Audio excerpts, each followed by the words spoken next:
Сәлем балалар.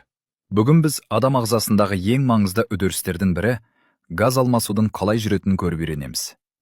Тыныс алу біз бен қоршаған орта арасындағы үздіксіз байланыс. Әрбір тіршілік иесі оттекті сіңіріп, көмірқышқыл газын шығарады. Оттек болмаса, бұлшық ет жұмыс істемейді, жүрек тоқтайды, жасушалар энергия алмайды.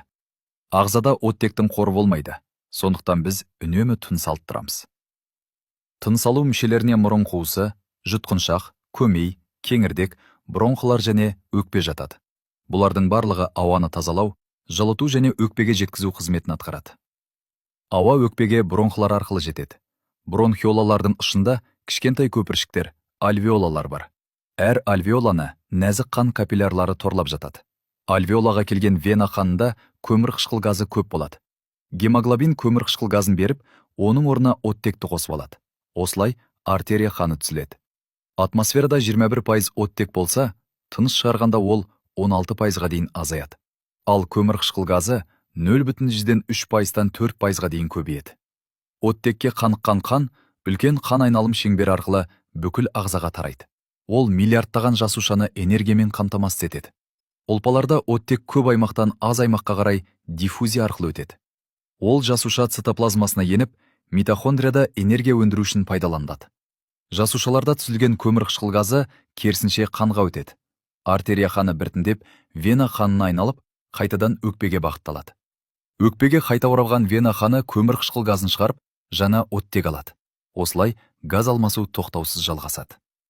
Тыныс алу өмірдің негізі. Сондықтан таза ауада көбірек жүріп, денсаулығымызды күту өте маңызды. Газ алмасу біздің ағзамыздың тоқтаусыз жұмыс істеуін қамтамасыз ететін жүйе. Көргендеріңізге рахмет. Сәлем оқушылар, бүгін сендермен тыныс алу және тыныс шығару тақырыбында сабақ өтетін боламыз. Біз алдымен тыныс алу дегеніміз не? Осы сұраққа тоқтала өтсек, тыныс алу дегеніміз жалпы ағзаға оттегі қатысатын күрделі процесс. Яғни сыртқы ортадан оттегі қабылдап, жасушада түзілген көмірқышқыл газын сыртқа шығару. Тыныс алу бізде екі кезеңнен тұрады. Сыртқы тыныс алу және ішкі тыныс алу. Сыртқы тыныс алу дегеніміз бұл өкпеде оттегі мен көміртек газының алмасуы, ал ішкі тыныс алу дегеніміз жасушалардағы ауа түзілу процесі. Тыныс алу бізде екі фазадан тұрады: демалу және дем шығару.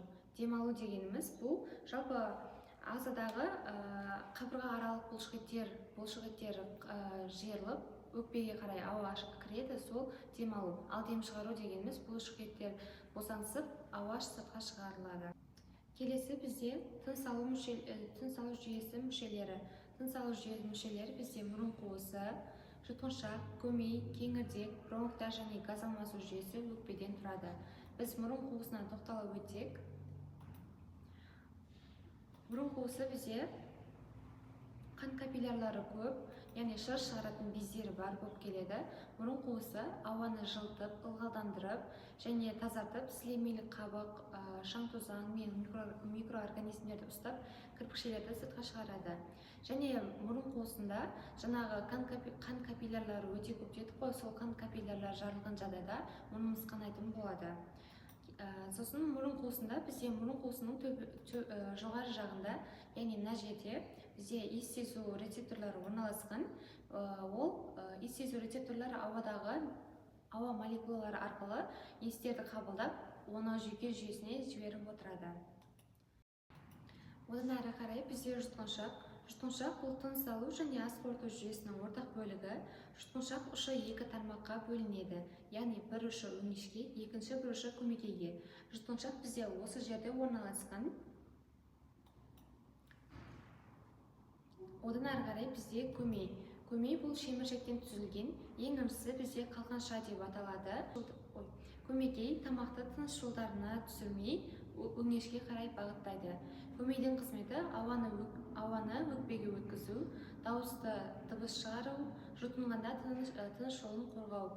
Оның құрылысы шеміршектерден қалқанша сақина тәрізді және ожау тәрізді болып келеді. Ауа өткенде дауыс байламда тербеліп, дыбыс пайда болады. Мына видеоден көрсеңіздер болады, көмей қақпақшасы тамақты немесе суды тыныс жолдарын өткізбеуді қамтамасыз етеді. Егер де өтіп кеткен жағдайда жөтелу рефлексі пайда болады. Одан ары қарай бізде кеңірдек шеміршекті жартылай сақиналардан тұрады. Кеңірдек бізде екі бөлікке бөлінеді, яғни мына жерде оң және сол. Бұл кеңірдекте оң және солға бөлінген соң бронхлар болып кетеді. Бронхлар, яғни бұл өкпенің ішіне орналасқан және бізде өкпе осы кеңірдектен ары қарай жалғасып өтеді. Кеңірдекті біз шеміршекті жартылай сақиналардан тұрады деп айтқанымызды осы фотодан көрсеңіздер болады.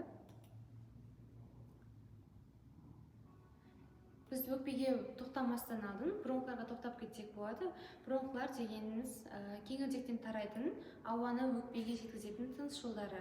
Олар оң және сол негізгі бронхқа бөлінеді. Ішінде бронхилаларға, ары қарай альвеолаларға тармақталып кетеді. Осы видеодан көрсеңіздер болады.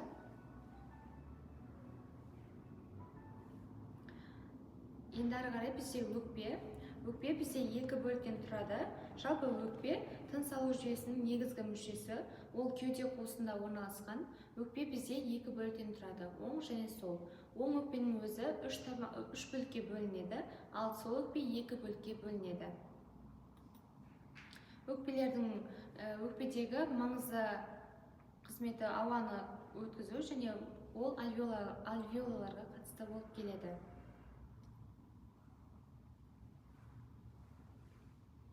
Осы видеодан көрсеңіздер болады альвеолаларды.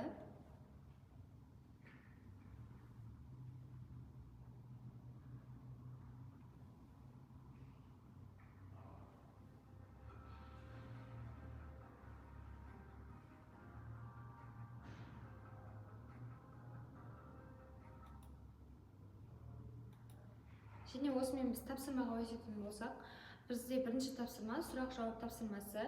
Сіздерге үш сұрақ беріледі және де скриптер бар. Бұл үш сұраққа дұрыс жауап берген жағдайда 3 ұпай аласыздар. Бізде бірінші сұрағымыз: тыныс алу мен жасушалық тыныс алудың айырмашылығын түсіндіріңіз. Екіншісі: өкпеде газ алмасу қалай жүреді? Ал үшінші сұрақ: тыныс алу мүшелерінің құрылысы қызметіне қарай қалай бейімделген? Бізде екінші тапсырма бізде сәйкестендіру тапсырмасы. Кестеде берілген ұғымдарды дұрыс сәйкестендіріп орналастыру қажет. Бізде соңғы тапсырмамыз, үшінші тапсырма, осы QR код арқылы кіріп Google Диск, Google форма арқылы тест тапсырасыз осы сабақ барысында. Осымен біздің сабағымыз аяқталды. Рахмет, сау болыңыздар.